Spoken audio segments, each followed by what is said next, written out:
When you see your old man do stuff, even if they fail, it sort of takes away your being scared. My dad's nothing special. I mean, if he can do it, like, you know what I mean? Like, my dad's just a normal person. And so I was sort of blessed to sort of grow up getting that knowledge and mentorship from him. Most people think property development is about building houses. Josh Duce's strategy is different. We're trying to foresee the future. Where do we think is going to keep increasing in value, or what's looking good? And Gladstone's obviously been known as a boom and bust town. The future of property intelligence and AI. We have some software which at the time of recording is not famous yet. Talk about your new project. Yeah, so for the last 10 years, I've used council mapping websites, other third-party websites, and I've always had issues with every single one of them. So we said, look, why don't we create our own software that anyone can use? Biggest mistake or lesson that you've learned? Yeah, great question. I would probably say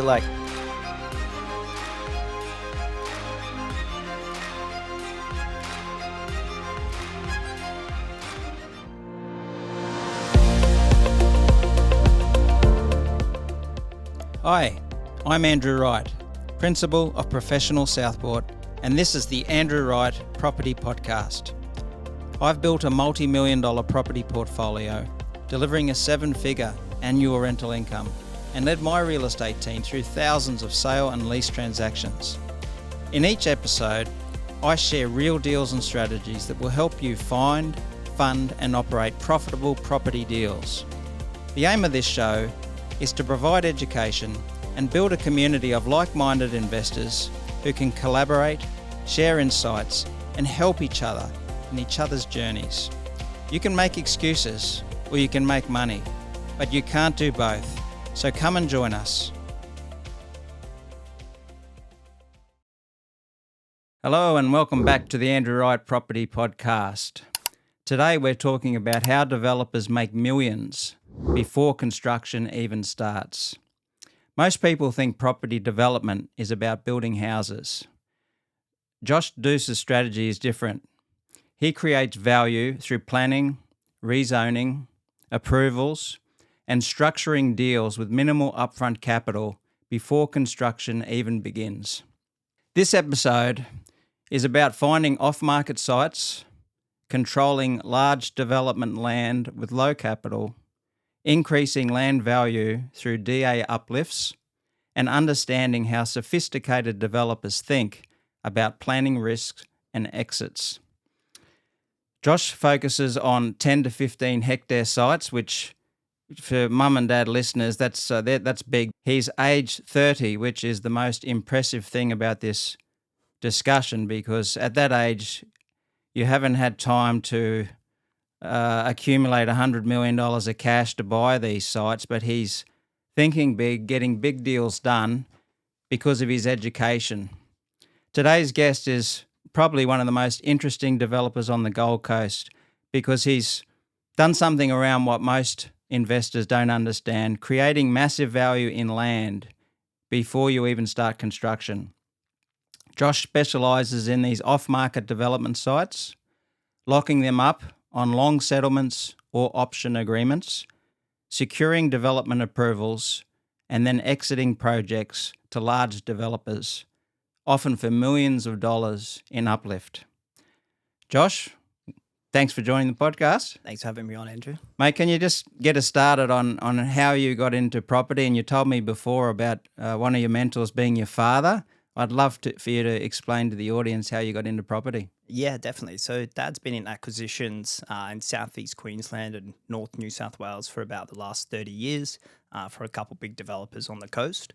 And so I was sort of blessed to sort of grow up getting that knowledge and mentorship from him in a bit of a different way. Like I'd be in the backseat of the car, we'd be driving to Coomera, 20 years ago, 15 years ago, and he'd be trying to buy up all these houses, door knocking and putting together like large land holdings for these guys. And so I sort of learned just through watching him. And then, just after uni, obviously wanted to get into property development and didn't have any cash, didn't have any capital. And I did have the knowledge, but so I knew his strategy was, get a hold of these sites for, smaller deposits on long settlement terms. And so I was like, okay, maybe that's something I could do. And fast forward 10 years and we've probably done close to 1,000 dwellings, like 1,000 lots. And yeah, it's been an awesome journey. When you see your old man do stuff, even if they fail, it sort of takes away you being scared. Oh, my dad's nothing special. I mean, if he can do it, like, you know what I mean? Like, my dad's just a normal person, and he did a couple and made some money, even though he lost it all in the third. I think, well, you don't have to be superhuman to do this, and having someone that close to you that you've watched fail or succeed, you actually realise that, maybe I can give this thing a crack. I didn't plan on asking this question, but it just popped up in my mind. What percentage of sites have you bought actually were listed on the market on realestate.com versus off market, may I ask? Yeah, great question. I would probably say like 95% of the sites are all off market. It's still worth having a look always online to see if there is sites, but it's always harder. You've got agents involved. You've got owners that want typically a lot of money and they want it quickly, which is kind of unrealistic for developers. We need what we call developer terms, which is, long settlements, etc. Okay, so let's get right into the strategy now. Before we will go through some 4 or 5 real deals that Josh has done, but let's get into the strategy. So can you explain in a bit more detail your core strategy of securing sites and getting a DA uplift? Yeah, definitely. So it all starts back from the strategy is essentially we're trying to find large land holdings that we can get approvals for and give them to developers, all packaged up, ready to go, because the biggest issue a lot of land subdivision developers have is finding sites. And that's where they'll pay a premium because they can then go ahead, develop them, make their 20, 30% profit margin. But at the start, we're doing the dirty work to try to find these sites. So what we'll do is we'll use mapping software to essentially look at, okay, where are large land holdings that are zoned for development that have minimal overlays, so no flooding, no koala habitat, no easements or hidden things going through the sites. Make sure that it's either owned by a personal name, so someone that's lived there maybe for 10, 20 years, or a company that's bought it that hasn't done anything with it for 5 to 10 years.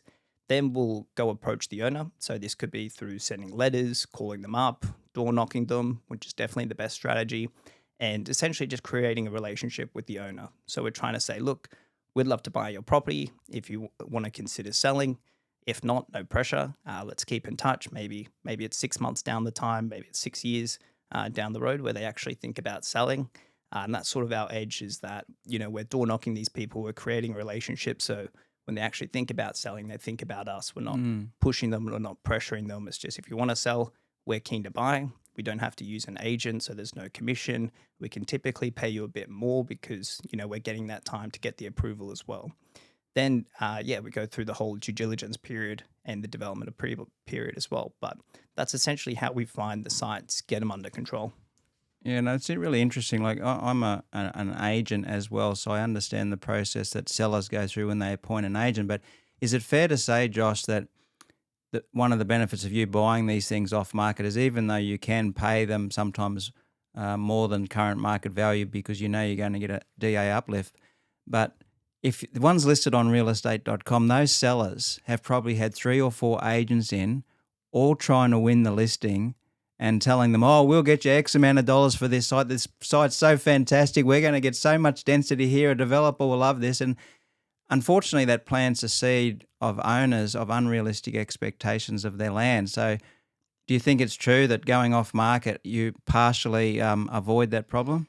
Yes and no. Like there are a lot of people out there that still target sites off market and get the owner's hopes and dreams up and maybe pay, small fees, small deposits and, waste the owner's time, maybe a year, 2 years. So it does happen all the time. Like I'll talk to owners and they don't want to do a long settlement because they've been stuffed around by Joe down the road. And so it's about actually asking the owner, what do they want? What's their goals? Do they want a larger deposit up front for the time? Do they want monthly payments for while you're working on the DA, and trying to show that you're not just some cowboy who's, trying to control their property. You're being open and honest, and you can say, look, I'll give you X amount of dollars for this time, whether I buy it or I don't buy it. This is what I'm offering, and just being upfront so there's no guessing game 2 years down the track of, oh, you didn't end up buying my property. At least you can be upfront and say, look, this is what I'm prepared to offer, and just being completely upfront. Okay. So once obviously you're going to find out what the seller's needs are depending on what their goals are in the short next few years in their lives. But do you have a preference? I don't know if you can answer this off the cuff or whether it's deal specific, But do you have a preference to just getting a long settlement contract or an option agreement? Uh, I would say an option is preference, but like we've done options before as well. But every site that we've got under control, we've ended up settling anyway. Yep. Like the big purpose with the option is you can, bring in an investor or just on sell it without settling. And that's obviously advantageous if you can do that. But pretty much every project I've done, whether it's with an option or a contract, we've ended up settling the site anyway. Yep. The main thing that we do is once we get the development approval, typically the value of the site is like 2 to 3 times what we've paid for it. So let's just say it was $1 million block of land. We got the approval and now it's valued at $3 million. We can then take that to a property valuer, get it valued at $3 million. Typically with land, we can borrow 50, 60% LVR. So with that kind of example, we'd be able to borrow $1.5 million and then we'd be able to use that finance to actually settle the site. So we're essentially just paying the owner the initial deposit or the call option fee and the development approval itself. So that's how we're sort of in for the min and then out for the max. Okay, that's great. And I guess with the option also you avoid having a stamp duty liability. I think it's 30 days after a contract is unconditional, you start becoming liable for stamp duty. So the option agreement might... Yeah, option agreement is always more advantageous. Some owners, we speak to thousands of owners over the last years, and like a lot of owners either don't understand what an option is, think it's like no sort of strings attached. And so I guess where we are now, we can be a bit more aggressive. We can just offer a standard contract with deposits, settlement terms and stuff like that. It's more understanding for the owner, and for us, it gets us deal access as well. Yeah, okay, fantastic. So we might go through some real deals in a moment, but can you tell us about we're going to also talk about some software that you're developing, which hopefully will be a massive value add for people wanting to implement your strategy. But before we get to that software, let's talk about how you actually source these sites and the role of mapping systems, council overlays, zoning. How do you actually source these sites? I mean, before you had this software that you're developing, how have you found these sites? Yeah, so each council or, in different states have their own mapping software. So they'll show essentially every property in Australia, what it's zoned, what overlays there are, can it be developed, has it got issues. You can obviously see from the imagery as well, is there existing development on that site? So they've been super helpful. We've used them now for 10 years and the issues with them are they're confusing to use. So it's actually quite difficult to even access. So you've got to click, 5 different buttons just to pull up the software. Some councils don't have it. So you've got to use state stuff and they lack a lot of information as well. So typically it's harder to go, say, from a site on the Gold Coast all the way up to a site maybe in Gladstone because you've got to switch between councils. And the information typically in the more rural councils is not as up to date as you'd like. So that's what we've used. And, fast forward 10 years, it's like we'd love to just build something that we know that's going to be advantageous for all of Australia. Not, you could go from a site on the Gold Coast to down to Melbourne and, review sites like instantaneously. Just on that, a question here that shows how novice I am at developing, but I've got I've got 3 at the moment I'm trying to get development approvals for. One I've only just bought, and I was thinking of making it a service station, and when I spoke to the council, the guy said, someone tried to come to us with that idea years ago, but it was going to cost close to $1 million to extend the council water infrastructure all the way to this site because it was sort of quite a few kilometres away from town, and that sort of ruled it out. But how do you, when you're looking at these sites, most of them are a little bit away from the existing development. Do you actually just talk to the council directly and say, well, hang on, if I just land bank this for 5 years, can I avoid the cost of doing all these extra connections? Are you going to be extending in that direction anyway for other land that you own as a council? Have you been through that process before? Yeah, great question. So services is one of the key things that we look for when we're looking at sites. So not just does it have access to services, but what's the capacity of them as well. So if we're trying to build 200 houses on this block, does this town actually have the capacity to service 200 lots? So for every site that we buy, services have to be there and have to have the capacity. So we won't buy anything if it's too far away or if we have to spend, $1 million, we just won't target those sites. We have to make sure it's zoned properly as well. So, for instance, if we want to do a petrol station, which mostly we do residential, but if we wanted to do a petrol station, we'd want to make sure it's actually zoned for that. Make sure it's like a code accessible application, ideally. And we will still go talk to council as well. So we'll do a pre-lodgement meeting, say, look, this is our proposed plan for the petrol station. Here's our economic needs report as well, showing that there is a need for this. We might do a traffic report as well to show what the actual traffic is through here and demonstrate that there is a need. Get all that information in the due diligence period as well. So whilst we haven't spent the money for the DA, we've just done these preliminary reports that might cost a few $1,000s. And then during that DD phase, we'll get the minutes from the council. So they'll say essentially, we will support this project, or we'll oppose it, or, it sounds good, but you've also got to tick off all these other reports. And then that will help us make a decision during the due diligence. Okay, do we want to go proceed with this site and actually spend the money on the DA? Do we want to tell the owner we're committed to buying? And that's why just having that due diligence is so important. But coming back, services is one of the key overlays. So on the mapping software, we'll review, the water, the sewer, the stormwater, everything like that, and make sure that, okay, there is service, so we can connect to the services. And then we'll lodge like a service advice notice, which is essentially just saying, what can this site actually take on the capacity with the current network, or do we have to upgrade the existing network as well? Yeah, no, it's really interesting. Like I'm learning so much with this, all of these things. Like even maybe 3 months ago, I was about to go and bid on a little tiny residential subdivision. There was concept plans done for 30 blocks of land or something. And the week before the auction, I rang this mob that I met at a property networking event, and they specialise in electricity. And I just sent the address to them, and within an hour they come back and said, "Oh, Andrew, the existing resources in that town are already stretched, and you'd be spending at least $500,000 before you get started just putting in an energy transformer," or whatever they call it. And like that $500,000, like you put a little spreadsheet on what you could sell these blocks of land for, but most people wouldn't have had a consultant that they'd ring to check that out. So it's not just water and sewer, or whether it's rural and you need a septic tank, but you've got to look at electricity as well. Like all these things add up.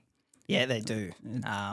Like most of our projects take anywhere from 12 to 24 months, so we can't target anything that we have to land bank for 5 years or anything too long. So it is really important to double check. The beauty about what we do is, like, because the sites are so big as well, let's just say it's a 200 house development. Sometimes if the upgrade required is, say, $500,000, the project might still stack up really well. So that's something we have to weigh up. It's like, okay, we've done the research. There is, a $500,000 upgrade required. However, on a 200 house project, it might have a massive like GRV, or massive sales, total sales, that it makes sense for a developer to buy the site, pay for the upgrade, and still make a profit from the development. Yeah, well, I guess the point is, most of your contracts, you're allowing yourself that time to do the due diligence, where I could have fallen into a trap in 2 or 3 weeks of a marketing campaign going to bid on an auction, and an auction contract has no due diligence clause. So I could have been really burnt by that if I didn't seek advice from other consultants. I could have been stuck with that. So $500,000 might not be an issue over 200 lots, but on 20 or 30. Yeah, if I can give any advice, if anyone takes anything away from the podcast, it's make sure you get a due diligence period, whether it's only 30 days or 60 days, 90 days, enough time to actually review everything with the project, get consultant feedback, and you should be at least 99% sure of the project before you actually go unconditional, before you start spending big money. Okay. And I've listened to quite a bit of your short form content, and a lot of it, to de-risk your projects, is about having a pre-lodgement meeting. But do you always have existing council relationships in the councils that you're working in, or sometimes you're just going in from scratch and just seeking a pre-lodgement meeting to seek their views on what you're proposing? Yeah, so with the planning risk, there's lots of different things during the due diligence that we'll do, and pre-lodgement is definitely one of them. We don't really have any relationships. A lot of these rural councils, and I say rural, but it might be like even half an hour from the Gold Coast, a lot of these rural councils are very small, and the staff turnover is quite high, just because, they're underfunded and stuff like that. So there's no relationships, but essentially councils just have a set of rules. They say, look, this is our planning guidelines. This is what we want for the town. It gets updated all the time, which you can just access on their website, whether it's like a 4-year update or 2-year update. Essentially, it updates the more the town grows, the more people that come to the town, they've got to update their planning guidelines and cater for the growth of the population. So as long as you're pretty much within the guidelines, like 9 times out of 10, the consultants will know exactly what the council is going to say, because it's just a set of rules. It's like, okay, if the block is zoned low density residential, this is how many houses you can build per hectare. This is how big they have to be. If there's overlays, like if there's flooding, you have to go do a flood report and then show us how you're managing that flood. And essentially all the other overlays you have to do reports for as well. And the council is just essentially going to read the rules. Some councils can be more difficult. They might just not want a certain thing. But at the end of the day, like if there's an economic report that can back up the need for that, and it's also consistent with what the land is zoned, then there's a very strong argument that it would get approved. Okay, and just perhaps you can educate me on your, like you've got so much experience, you sound like a town planner yourself, but do you stick with one relationship with a town planner in other councils that he might not be familiar with, or do you select a town planner who might have experience in that particular location and perhaps existing relationships with that council? Yeah, great question. I tend to stick to the same town planner for Queensland. So, I've got a great town planner. His name's Tim. He'd worked for some big planning company before, and literally as I started, he actually started his own business as well. And so I didn't know that at the time, but he had a great reputation, and we did a big project together, and it was amazing. And I've used him for virtually every other project in Queensland since. But obviously for different states and even different like councils, it's good to see who's actually done the job before and vet them as well. So for instance, like we're doing a site at the moment in regional New South Wales where my town planner can't actually do, like doesn't have the experience there. So what we'll do is we'll use software like Cordell Connect, where we can actually review development approvals that have been approved already within that council. So for instance, this is like Mid Coast Council in New South Wales. So we can say, okay, we're looking at doing say a 200 lot development. What town planners have already got this approved within that council? Whether we search it up through the council development approval tracker or using a software like Cordell, we'll find out, okay, there's been 3 approvals in the last 3 years. They're all separate town planners. Let's talk to each one, show them our site and get feedback from them before we take them on as a consultant. We'll get their fee proposal, their timeline, their initial report saying it's going to get approved, it's not going to get approved, and then we can make that decision, especially if I don't know them. That's how I would approach it. It's really interesting. Like the first little development I did was an 8-bedroom, 8-bathroom boarding house in Southport. I had some empty offices for 2 years, couldn't get any rent. And I had the same experience as you. I had a client, we were managing a property for him. He was a town planner in a big firm in Surfers Paradise, and he'd just gone out on his own, had no clients. And I was his first deal. And gee whiz, he did such a great job because I was his only one client. Yeah. He had plenty of capacity to look after it. And we got the full DA approval within 3 months. Everything was done so quickly, and it's just so great. And I'm only talking about that now because I've got another site now I bought 2 years ago, and I still haven't got a development approval in another city a couple of hours away from here because I'm not an important client to that town planning thing. That team, I'm just a little developer, and 2 years. And sometimes a month goes by and I don't hear from them, and I've got to chase them up with where are these consultants at. So it's good if you can get a town planner that's going to look after you. You want to hang on to that relationship. Exactly, yeah. Like, loyalty is huge in development, and, you have to be results orientated as well. Like, if you don't get approved on a site, then, you got to make some new decisions. But touch wood, like we've never lodged a development approval and it not be approved. So we've got every project approved that we've actually proceeded with. And, credit to Tim, credit to all the consultants we work with as well. But, that comes back to just spending so much time during the due diligence. Like I literally tell people, I don't want to know like what's good with the site. Tell me what's bad with it. Is there anything that there should be a red flag? Like we're trying to find why this can't work. Not, okay, it's going to be worth a $10 million site. Like why can't this work? Is council not on board? Is there some issue with services or something like that? That's sort of what we're trying to find, where developers get a bit happy when they find a site, get under contract. Oh, it's going to be guaranteed approved, like no matter what. It's like you should kind of have the approach that why won't this work? Okay, well, let's get on to some exciting real deals now, Josh. So, case study number 1, Canungra Gold Coast hinterland, not far from here, 30-hectare site, purchase price $4.5 million, and I've just written down here 2-year settlement term. So Josh hasn't verified all this stuff yet. I've just sort of Googled it. Is that correct? Yeah, correct. How did you find that site, Josh? Yeah, so this site here, this is back around 2018, 2019, and we were originally just trying to find a large land parcel as close as Gold Coast as we can. There was a lot of activity happening around Pimpamar, which is 30 minutes, 40 minutes north of the Gold Coast. And we looked at Canungra because A, it was the largest land holding available, and B, it was 30, 40 minutes west of the Gold Coast, so same distance as people, no traffic, no crime. So a lot of marketing pitch there. Yeah. So we looked at this site. It was originally zoned all mixed use. So the council had this intention possibly for some large scale retail, commercial, industrial sort of site. So which wouldn't have worked with that low population. It wouldn't have worked. Yeah, maybe it was like a lot of shops or a shopping centre. A Bunnings was another idea. And funny story, but the Scenic Rim Council was updating their planning scheme in 2019, 2020. And there was basically a period with any council where you can make suggestions to the council. And another town planner actually on the Gold Coast, who I found out after all this, had suggested to the council this shouldn't be mixed use. It should be catered for residential and maybe have some mixed use along the actual frontage of the road.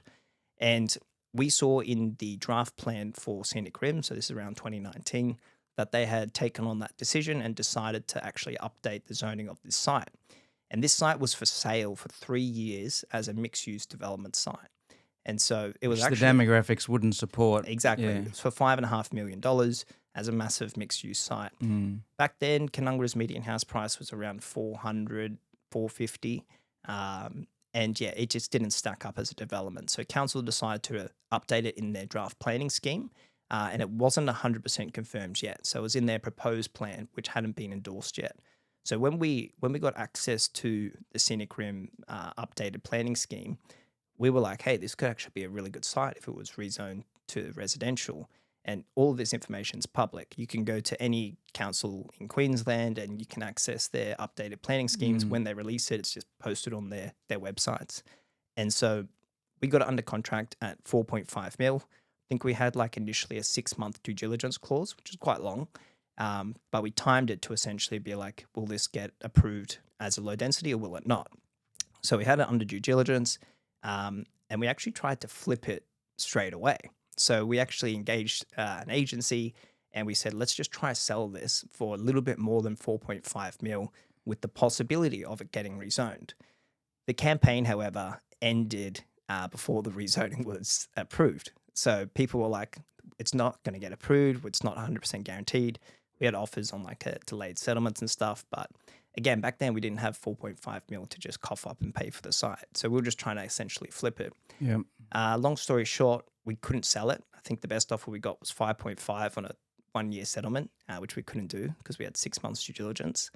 And we had to make the decision, like, do we just walk away from the deal? Do we pay a deposit and actually work on this site? So we're in a bit of a limbo land. We ended up getting confirmation that it was going to be endorsed, that the zoning was going to get endorsed.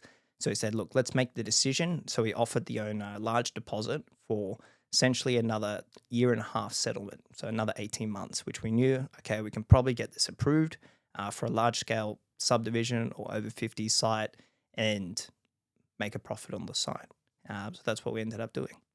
When you say large deposit, a normal contract only allows maximum of 10% deposit. Yep. So presumably it was a normal contract. 10%. It was 10%. Yeah, which was a lot of money for us. Yeah, right. Like, and just what was the exit price of this one?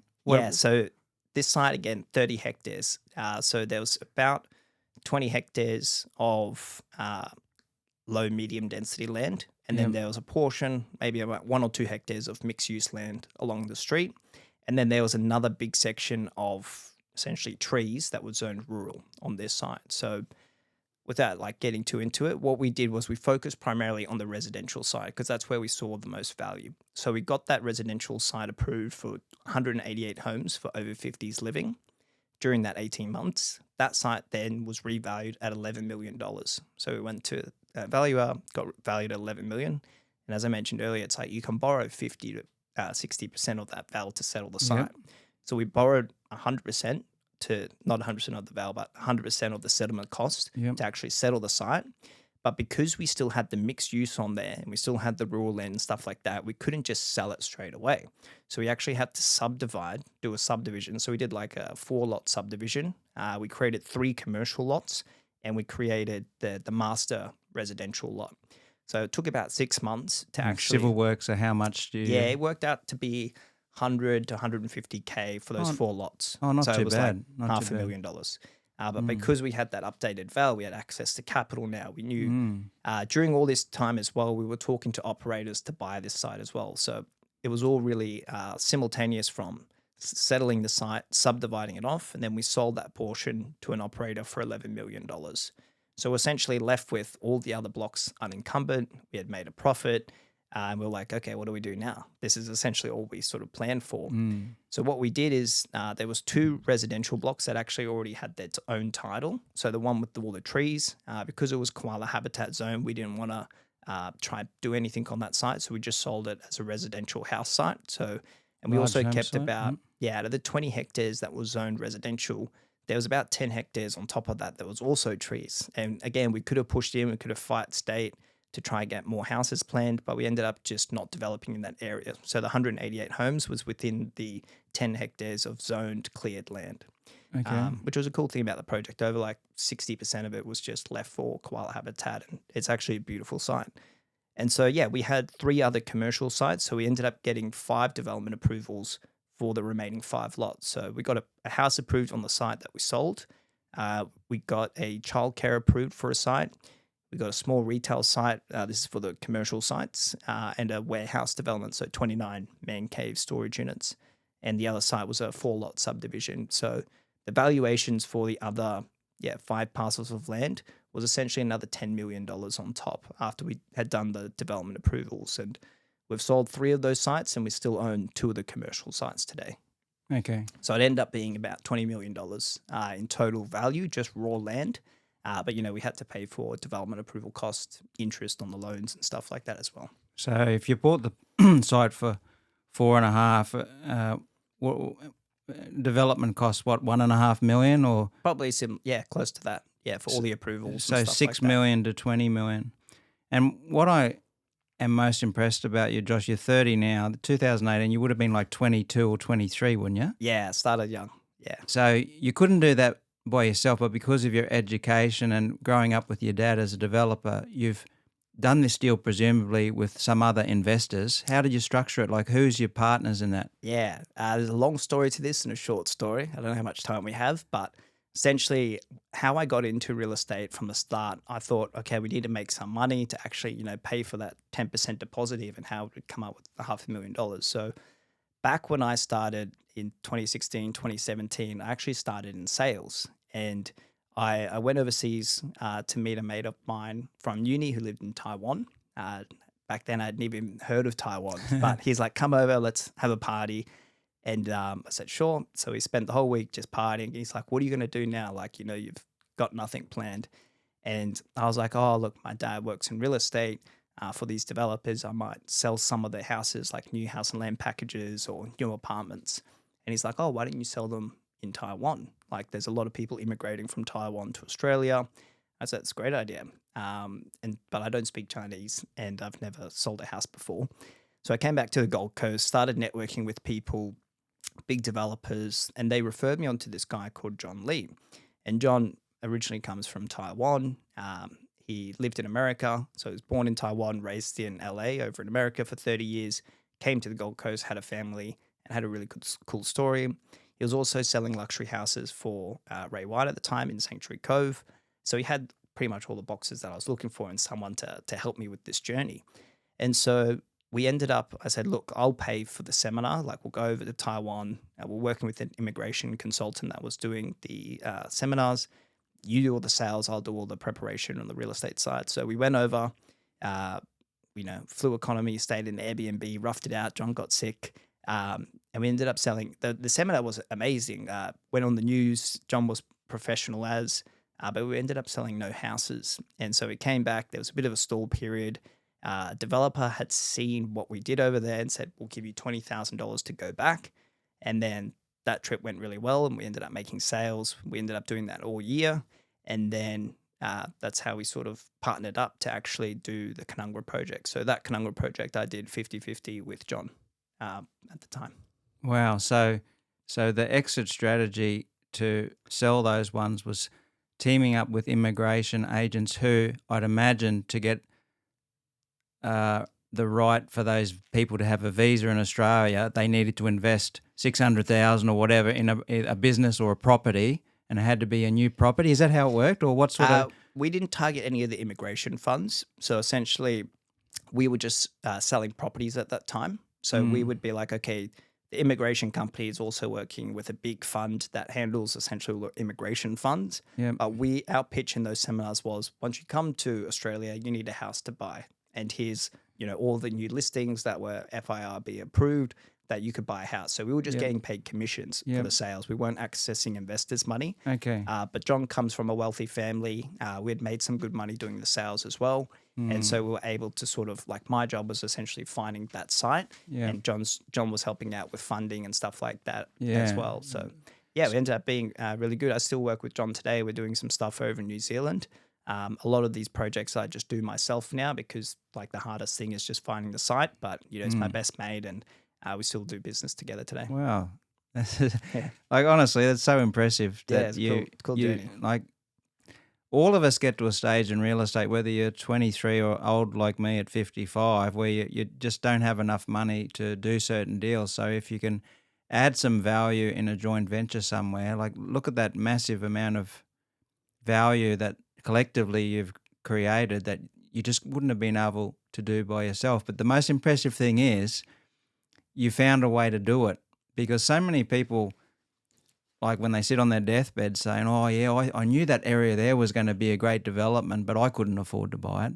But you found a way in your early 20s to get the ball rolling, and that's what's so impressive to me. And, like, there's a lot of money out there. Like, even for that particular project, like, it was a big project, but I've done projects where you're in for less than $100,000 and making over $1 million profit before. So, yes, that was a large amount of capital needed for this project, but there's a lot of money out there that if you actually know what you're doing, you can structure deals together. If you can get them under contract and show an investor, hey, look, this is how much we need. I've mitigated all the risk. This is the potential return. Would you be interested? There's a lot of money out there that the biggest issue is finding deals, finding sites that actually work. Yeah, fantastic. Case number 2, viewers, Withcott, down the bottom of the Toowoomba range, 45 hectares, rural residential site, purchased for 1.2 million, sold for around 4 million. Still, like, incredibly big numbers. Tell us about the deal. Yeah, cool. So this site, obviously very close to Toowoomba, but like you mentioned, down the bottom of the range. The house price when I started this site was still probably around 400 to 500K median house price. So found the site. It was zoned. It had some overlays on, but because it was so big, we had a large development footprint. Being rural residential, the blocks have to be a bit bigger, so minimum lot size was 4,000 square meters. Services, again, there was water there, but sewer was a bit far away, so we had to investigate that. What's it going to cost to upgrade? Can we actually get it serviced? Thankfully, we could. So this site, 1.2 mil, initial deposit was only $10,000. So this is like an example of not spending that much money to get a really good return. So initial deposit, $10,000. The approval wasn't that much either because it's only 55 lots. Essentially, the more lots, the more you have to pay councils and stuff like that. But 55 lots wasn't a huge approval cost. We got really good settlement terms, so it worked out to be about 18 months for this project, so enough time to get the approvals. And then you exited to a guy for, I think it was like $4.2 million, like 3.9 plus GST or something. Funny enough, he's just on-sold it within like, I think it was like 3 or 6 months later for $5 million. God. I actually had a valuation on this site during the due diligence period. basically saying if you could get 55 lots, it'd be valued at $5 million. I was like, oh, so that's some of the stuff we do during the due diligence. Obviously, the planning risk as well. Can we get this approved? Do all those steps. But I was like, getting offered around $4 million for it was still pretty good.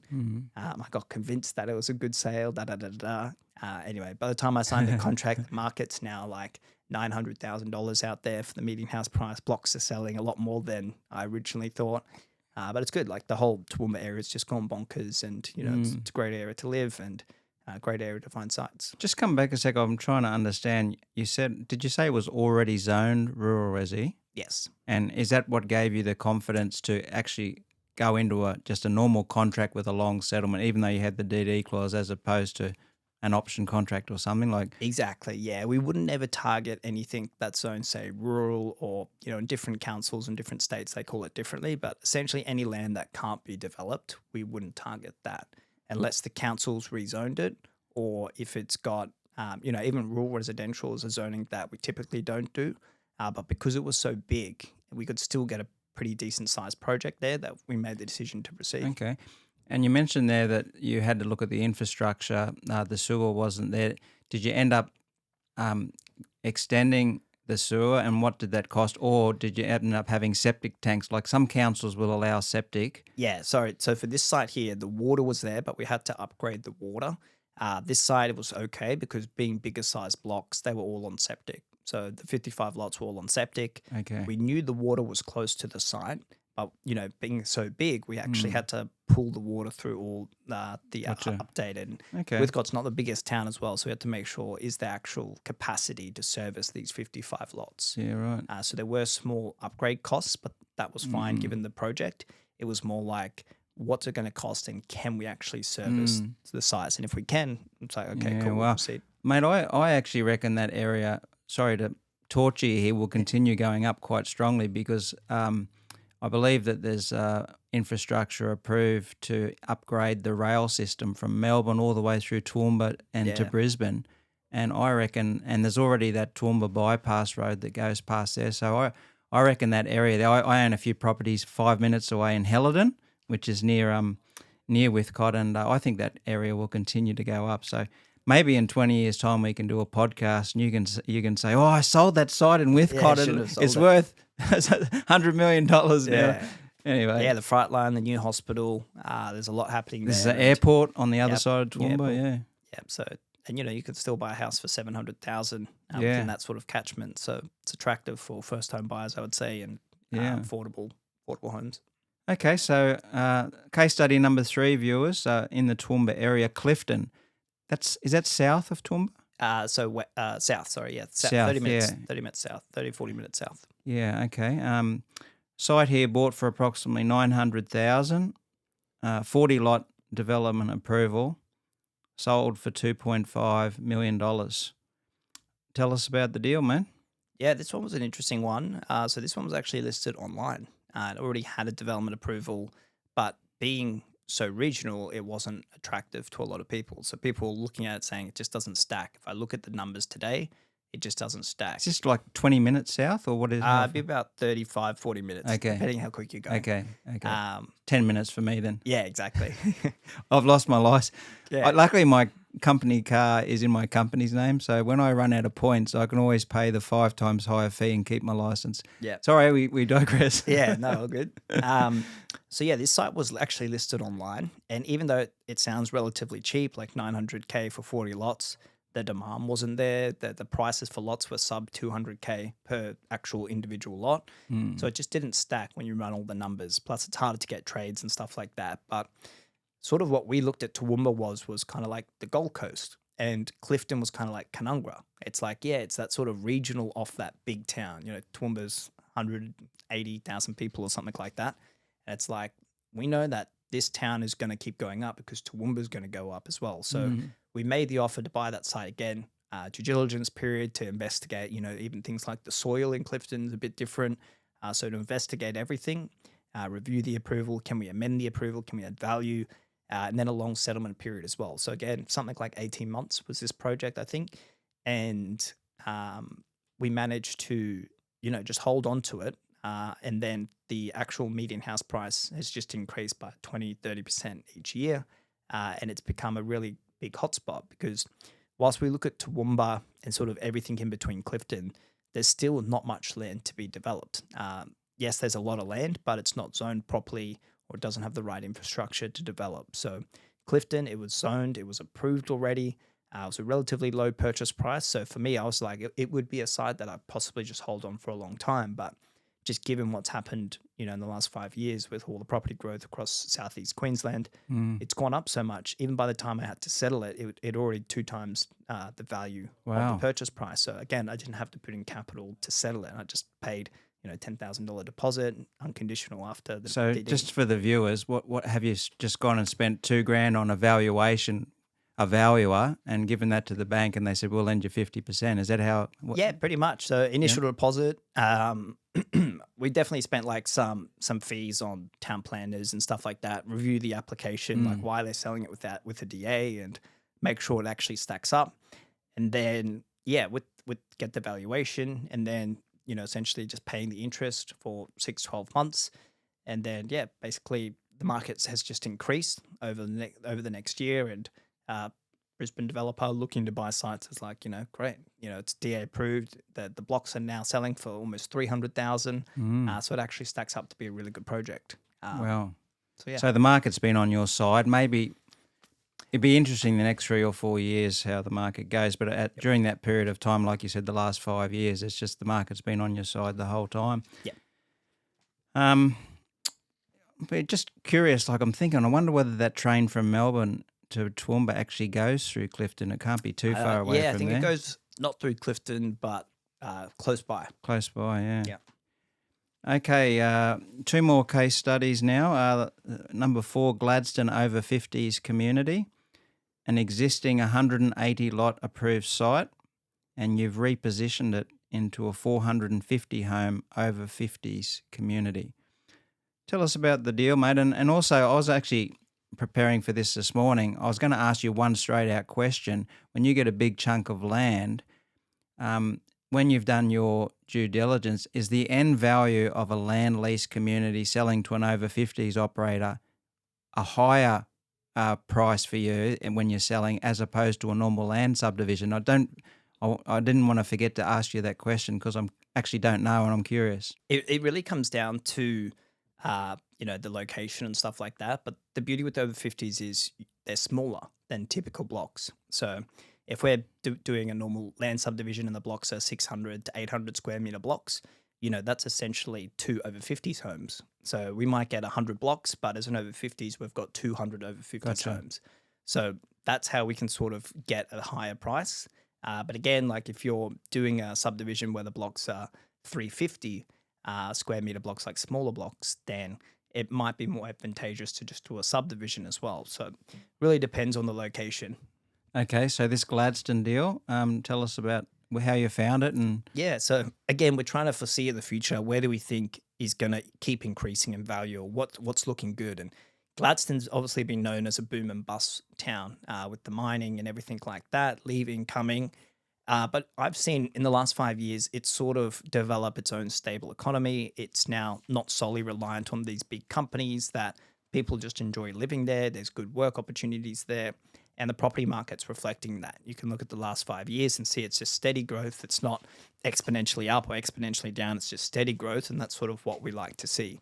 And so that ticked the box for me. I said, look, the location's great. The property market's increasing. So we found this site, again, off market. It already had an approval for 180 lots. Yeah, 180 lots. Location-wise, tick the box. It's right next to a shopping centre. It's 5 minutes to a golf course, 5 minutes to hospital, 10 minutes to the beach.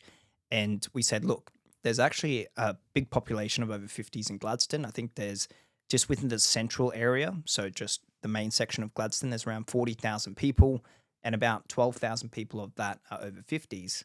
The current pipeline's about 80 homes for over 50s. So there's a massive need. Let's take this site that's already been approved, so they've mitigated a lot of the risk, and let's put double the amount of yield, even more, for over 50s. And we've got a lot of reports to back that up as well. The economic report, the updated valuations. We did the pre-lodgement meeting. Council's really on board. The mayor of Gladstone wants more retirement.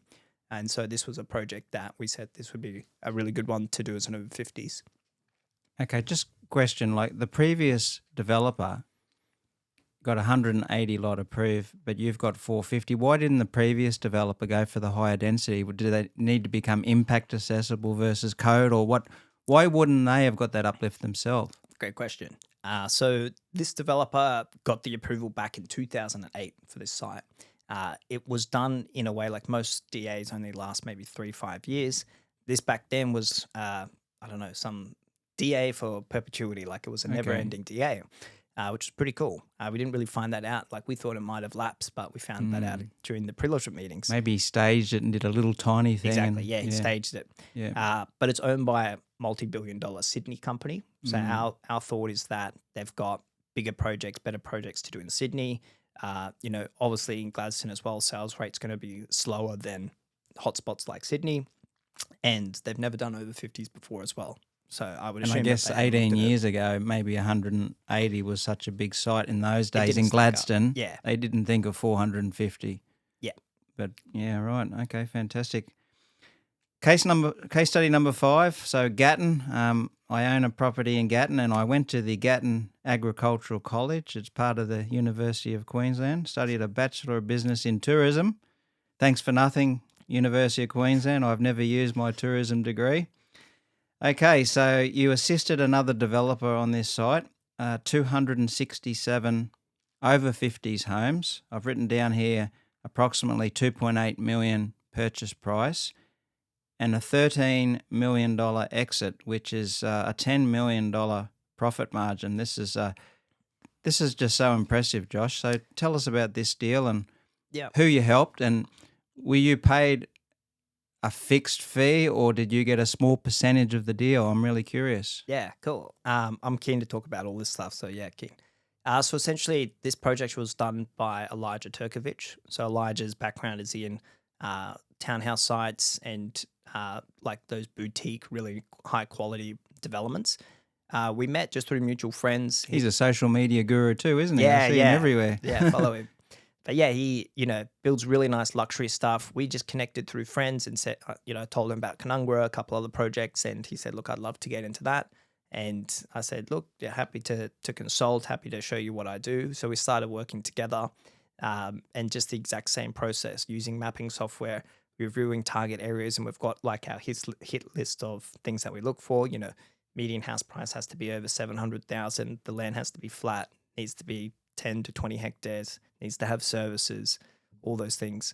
And yeah, he found the site in Gatton, and it ticked a lot of the boxes. There was no over 50s there. Toowoomba itself has a lot of over 50s operators, but Gatton had no over 50s there. It had a golf course, it had local amenities, shops and stuff like that. It's a goat track, that golf course, let me tell you. It? Yeah. I lived in the caravan park next door to that on the other side of the railway, but it's a goat track. TLC also.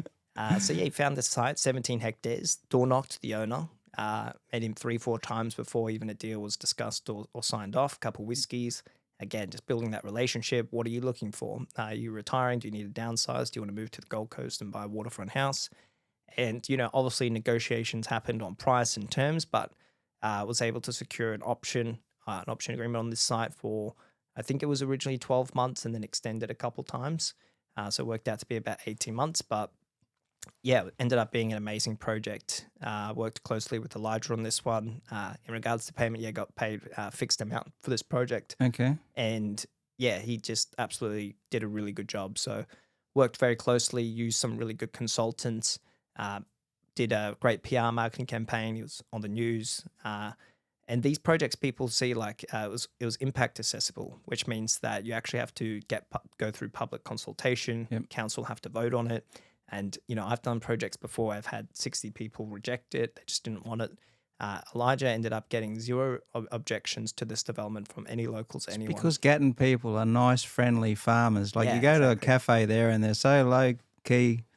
Farmers are beautiful people, country people in general. They're not as difficult as us country city folk. Yeah. Sorry, what was the contract on that site? How did Elijah purchase it? So this was an option. An option? Option agreement. So an initial option fee and then 12 months option, but then extended for another 6 months. So And it there worked was out. an assignment clause in there. And was that his exit that he actually assigned it to a big developer? Nah, still just settled it. So that's what I mean. Like that was obviously the goal. That's always the intention. But in reality, approvals take longer than you think, and there's always delays and stuff. Still managed to get the approval in time. So again, valuation increase, can just settle the site with finance, but we still have to settle the site, then sell it. So obviously paying stamp duty, things like Okay. that. Okay, gotcha. And the good thing about that, like if you're a negative person, you might think, oh well, Elijah and Josh took advantage of some old fella in Gatton and made $10 million on his site. But the reality is, you've probably given him more money than anyone else would have given him. Yeah, it was probably one of the biggest sales in Gatton. Yeah. And again, we always try to find a win-win case scenario. And you can say, yeah, you bought it for 2.8, sold it for 10. How's that a win for him? But if we had not come there, he would have still been living at the same house. He might have sold it for $2 million to someone who didn't have the capacity to add the value that you and Elijah have Exactly. actually done. It's like we say, like, you can give, LeBron James a basketball and it's worth $1 million. But if I have the basketball, I can't do shit with it. So it's like using your skill set. And again, 2.8 mil for a site he probably paid $100,000 for 30 years ago. He can now made go good buy money. a house, chill. Probably paid no capital gains tax. It was probably Exactly, yeah. He's chilling. Pre-capital gains tax. Okay, so I think we've covered. I was going to ask you some questions on finance and capital structuring, but in all honesty, I think we've covered all of that with these real deals. So we'll just skip to the final thing, which is a new passion of yours. This the future of property intelligence and AI. We have some software which, at the time of recording, is not famous yet, but hopefully will become a big business venture for Josh. So it's called Zoned. Fire away now, mate. Let's talk about your new project. Yeah, so for the last 10 years, I've used council mapping websites, state websites, other third-party websites, and I've always had issues with every single one of them being too confusing, too hard, and just too pricey as well. So we said, look, why don't we create our own software that a mum and dad investor, a first home buyer, a builder, developer, anyone can use, and look at sites, search them up, evaluate them, and see if there's hazardous overlays before making the decision to purchase it, or if it's actually got development potential as well. And instead of paying thousands of dollars and waiting weeks to get that feedback before you've even decided to buy the property, you can get it instantaneously. Whether you're looking at a site on the Gold Coast or in Sydney or Melbourne, it captures all of Australia. And it also integrates AI, so we can essentially just type in, I'm looking at this property, what overlays does it have? I'm looking at this property, what development potential does it have? And also find me a property, say in Gatton, that's 10 hectares, zone low density. So it's your own tool to assess and acquire sites, whether you're just buying normal houses or actually looking to do large scale developments as well. Okay.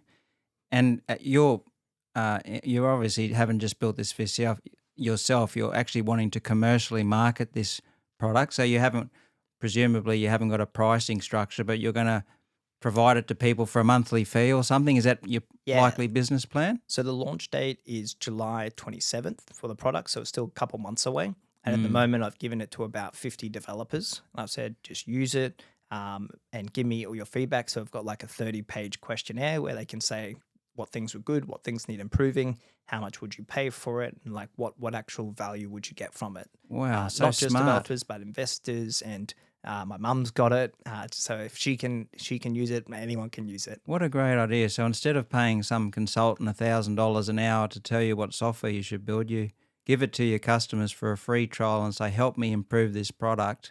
So when we launch it, it's top notch. That's so smart, mate. Yeah. So yeah, I mean, like I said, I'm going to be using it every day. I think it's amazing what it can do, and it's just only going to get better as well. So super keen to launch it. And if developers want to, how do they contact you, mate, if they want this software? Yep. So it's zoned.com.au. So zoned.com.au. Fantastic. I look forward to seeing the end result. Okay, well, we'll just go down to some closing questions, mate, some rapid fire ones. Best deal you've ever done? Look, the Canungra site, it was one of the very first sites that we've done. We made every mistake under the sun as well. The quick version sounds really good, but you get burnt by consultants and all the things happen that happens in your first projects. But it was one of the biggest learning experiences that I've ever had, that set me up for, the next 10 projects.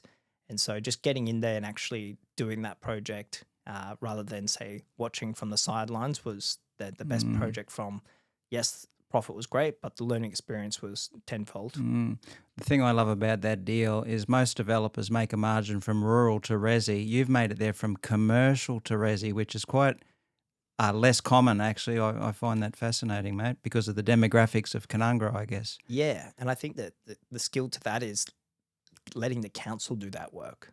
Like sometimes it's a lot riskier and harder to try rezone sites yourself, but with those draft plans and talking to councils, they're rezoning sites already. So there's no like, they're not going to object against you doing a residential development work. They're the ones that rezoned it. Yeah. And that draft planning change on one of those deals there that you were waiting for, that's usually a 12-month process or 2 years? It depends on the council. Like Sunny Coast Council last year updated their planning scheme, and it was probably like 2 years behind schedule or some ridiculous timeline. So it does take a while. There's a lot of hoops it has to jump through, but can be really quick and can take time. So okay. Biggest mistake or lesson that you've learnt? Trying to build. So with those commercial sites, we said, hey, look, we own them unencumbered. Let's actually just finance, build, get tenants. We wasted money on building approvals, on engaging tenants that weren't paying enough rent to even make the project stack. And we said, look, we're not builders. We should just stick to what we know, which is finding sites. And yeah, that was probably the biggest mistake. Fantastic. This is might change over time, but the most underrated development region in Queensland at the moment. So where you'd be looking for a deal right now? You probably don't want to share that, do you? You don't want competition. Look, all my best mates are developers as well. Like people say that, why would you share information? But 99% of people aren't going to do the dirty work, which is the door knocking, which is the talk, getting the rejections and stuff like that. So when Elijah got that Gatton site, that was a site I was already looking at as well. But he did the work that I didn't do. So I'm never going to be like, oh, that was my project. It end of the day, it comes down to whoever's willing to do the work to get it. So great philosophy. Yeah. The region that I'm looking at is pretty much everything from Brisbane to Toowoomba down to Warwick and then inland from there. So you've got like a bit of a golden rectangle, I'm calling it, but southeast Queensland in the bit more regional area. Great location. One overlay or constraint that you're always very careful of? Yeah, I think the biggest one is koala habitat, especially in Queensland. It's very prominent. You see a site, it looks great, it's zoned, it's big, but the trees just can't be removed or you're spending millions of dollars. And on that note as well, a lot of the mapping softwares out there might have some sort of koala mapping, but it really has to be broken down to, is it core koala, is it local koala, is it restoration? There's a lot of information to what it goes into, and it's quite confusing. So it's really important to have like an environmental consultant on board that can give you the actual data. But with Zone, we've got it all programmed. You can see it all nicely. But yeah, koala habitat is the main thing. And my advice is just trying to avoid it. And if it's on a site, just basically looking at what the developable area outside of it is and if it still works for you. Okay, last question, Josh. If you lost everything, which a lot of developers do when they take on really big projects, how would you start again tomorrow if you lost everything on a deal?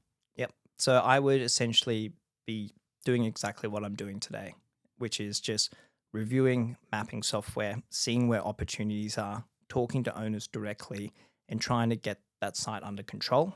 Maybe I don't have the funds to actually go ahead and do the approval, but one of the biggest value adds that you can do is having control of a site that someone doesn't want to sell, that hasn't sold for many years, that other developers have tried to get, but you're the one that's actually got access to it.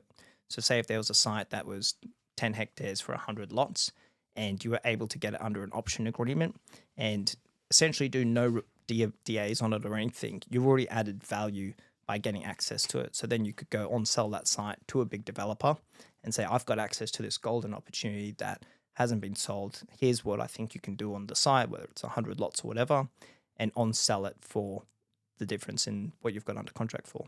Josh, at 30 years of age, I'm just so impressed, and I'm sure the viewers will be too. So thank you so much for sharing your wisdom, and I really look forward to seeing how your software progresses. Maybe it could be a really big value add for developers right across Australia-wide. It's going to cover, so I look forward to seeing your business progress there as well as your development. Thanks for having me on, Andrew. Appreciate it. Thanks, Josh, and thanks, viewers, and make sure you subscribe and get in touch with Josh if you need any further assistance.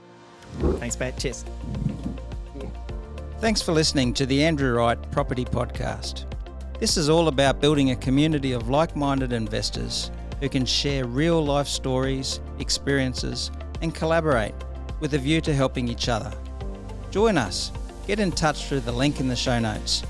I look forward to you joining me on the next episode.